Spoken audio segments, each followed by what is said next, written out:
guys! Welcome to my YouTube channel. I am Abby and this is my channel. Yes, ngayong gabi pag-uusapan natin ang iba't ibang ang mga babala na pwede nating ibigay sa mga kapwa nating kababaihan, sa mga kapwa ko kababaihan na nililigawan ngayon.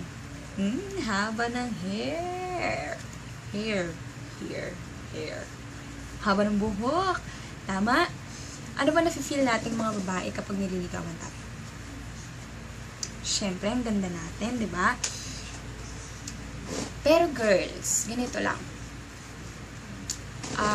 Paalala lang sa mga kababaihan. Alam ko masarap sa feeling yung nililigawan, yung sinusuyo, binigyan ng flowers, magagandang mga gamit, or mga messages na magaganda, or masasarap pakinggan, lalo na sa manggagaling sa taong gusto mo rin, or sa taong interesado ka. Sa panahon ngayon kasi madami ng mga applications na dating app na pwedeng gamitan para makapag-usap kayo ng isang tao o ng isang guy at magkaroon kayo ng kadate. Right? Kung noon, ang panliligaw ng isang lalaki ay pupunta sila sa bahay ng babae, mag-iigib, magsisibak ng kahoy, gagawa ng mga bagay na mahirap para lang dun sa babae, inaabot ng mga ilang buwan or isang taon yung panliligaw ng isang lalaki sa isang babae, at para lang mapatunayan niya na mahal niya talaga yung girl. At hindi pa doon, hindi pa rin sure kung sasagutin siya ng girl. No. Kahit isang taon na silang nanliligaw, hindi pa rin yung sure kung sasagutin. Pero hindi sila nagre-reklamo. Why? Kasi nga mahal nila yung girl. Well, ngayon, sa panahon nga, natin ngayon, since modern day na nga, 2016 na po, hindi na po uso yung nagsisibak ng kahoy. Sa Maynila kasi wala na pong kahoy. Yes. That's the saddest. That malungkot. Yun, huwag natin condition, ang hirap eh. Yun.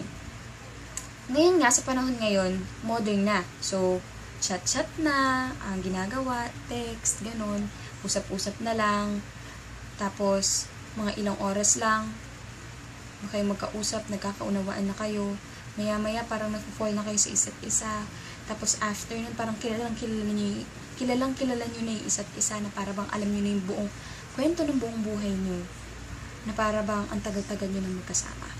Tapos after that, the magic begins. After one day, kayo na.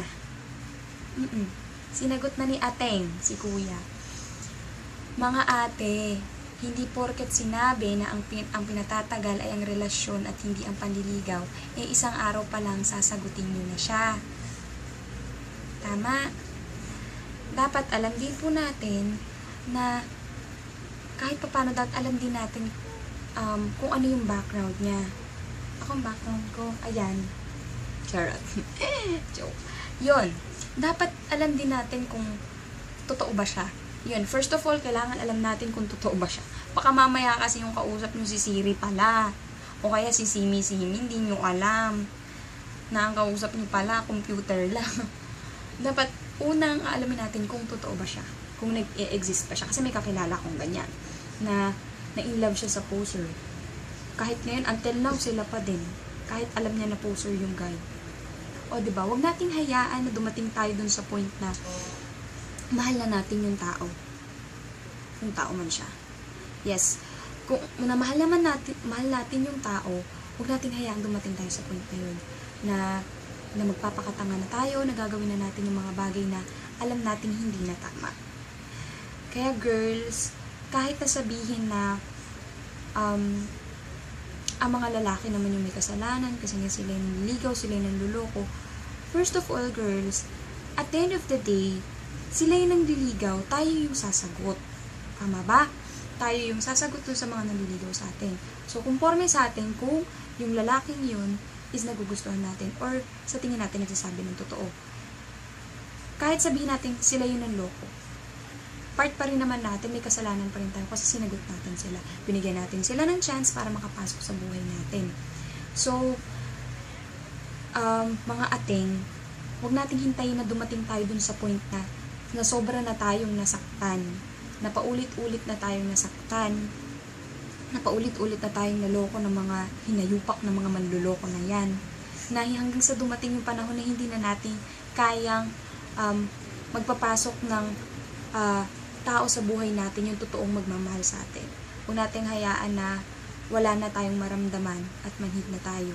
Kung kailan andyan na talaga si the one, Kung kailan andyan na siya, hindi na natin siya kayang papasukin kasi nga, wala na tayong maramdaman. Wala na siyang space kasi punong-puno na nagalit yung puso natin. Huwag na natin hintayin na bitter tayo, nagalit tayo sa mundo, nagalit tayo sa lahat, na nasisisihin natin silang lahat, na na puro hugot na lang yung ginagawa natin. Naranasan ko na yan eh. Di bale nang mag-move on tayo ng 2 taon, pero wag natin hayaang masaktan tayo ng paulit-ulit. Yun mga ating. Kasi at the end of the day, tayo pa rin nasasagot sa mga kalalakihan. So, kailangan lang, since modern day naman na, sana maging modern na rin yung isip natin pagdating sa mga ganyang bagay. Be smart, be cautious, and maging aware tayo sa mga nangyayari sa buhay natin. Since napakadami ng nangyayaring ganyan sa social medias. Sa Facebook, sa Twitter, sa showbiz, in reality. So, sana dapat alam na rin natin kung papaano natin haharapin yung mga ganyang pagkakataon. Na pag may nandiligaw sa atin, bigyan natin ng time. Hindi man natin kailangan pahabain yung oras ng pandiligaw sa atin ng isang guy, huwag naman natin sobrang paigsiin. Kilalanin po muna natin yung tao. Baka mamaya kasi criminal pala yung nanliligaw siya, hindi mo alam, right? Mas maganda kung in person, kilala mo siya, nakapag-usap ko in person, nakilala mo siya ng medyo matagal-tagal, kahit mga siguro ilang months, siguro 1 month, 2 months, siguro okay na yon para makilala mo ang isang tao. And doon ka magbase kung pwede mo na ba siyang pagkatiwalaan. At lalo na kung ipapakilala ka niya sa mga taong malalapit sa buhay niya. Kasi doon mo mapapatunayan na gusto ka ng isang guy. Na gusto ka niya maging parte ng buhay. Yeah. So, yun lang ang masasabi ko pagdating sa panliligaw 101 at pagpapaligaw 101 ng mga kababaihan. So, guys, mga kapwa ko Gabriela, sana may natutunan po kayo sa aking mga pinagsasabi even though parang wala namang sense. Yes. So, sa susunod naman, ang pag-usapan po natin, sa susunod na aking episode ng aking YouTube channel, panliligaw naman po tayo ng mga kalalakihan. Umanda kayo sa akin, guys. Kala nyo makakalusot kayo sa akin. So, yun. Salamat sa inyong panonood. And, thank you. Peace out.